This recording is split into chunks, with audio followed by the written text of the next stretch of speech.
WhatsApp governance ద్వారా పౌరులకు కావాల్సిన అన్ని రకాల ధృవపత్రాలు పొందేలా కృషి చేస్తున్నామని రాష్ట్ర ఐటీ, ఆర్టీజీ శాఖ మంత్రి నారా లోకేష్ తెలిపారు. ప్రజలకు సీమ్లెస్ సర్వీసులు అందజేయాలన్నదే తమ ఆశయమన్నారు. మంత్రులు, కార్యదర్శుల సదస్సులో భాగంగా ఆయన వాట్సాప్ గవర్నెన్స్ గురించి మాట్లాడారు. వాట్సాప్ గవర్నెన్స్ అనేది ప్రజలకు మనం కల్పిస్తున్న ఒక మంచి వేదిక అని, దాన్ని మరింత ప్రయోజకంగా ముందుకు తీసుకెళ్లే ప్రయత్నం చేస్తున్నామన్నారు.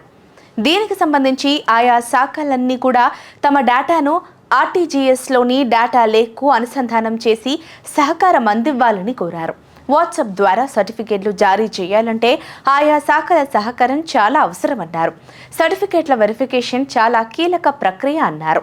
అధికారులు తమ శాఖల్లో ఈ దిశగా సాంకేతిక పరమైన చర్యలు తీసుకోవాలన్నారు. రాబోయే రోజుల్లో ప్రభుత్వంలో అన్ని సేవలు ఆన్లైన్ చేయాలన్నదే ముఖ్యమంత్రి నారా చంద్రబాబు నాయుడు ఆశయమన్నారు. రేషన్ కార్డుల మొదలు అన్నీ కూడా ప్రజలకు చాలా సులభంగా ఆన్లైన్లోనే అందించే దిశగా అడుగులు వేస్తున్నామన్నారు. రాబోయే రోజుల్లో పౌరులకు డిజిటల్ రేషన్ కార్డులు అందజేస్తామని, తద్వారా పౌరులు క్యూఆర్ కోడ్తోనే రేషన్ పొందే సదుపాయం కల్పించే దిశగా అడుగులు వేస్తున్నామని తెలిపారు. ప్రజాభిప్రాయాన్ని, ప్రజల సంతృప్తి శాతాలను కూడా వాట్సాప్ ద్వారానే మదింపు వేసే అవకాశాలను పరిశీలిస్తున్నామన్నారు. అన్ని శాఖలు వాట్సాప్ గవర్నెన్స్లో ఇంటిగ్రేటెడ్ అవ్వాలన్నారు.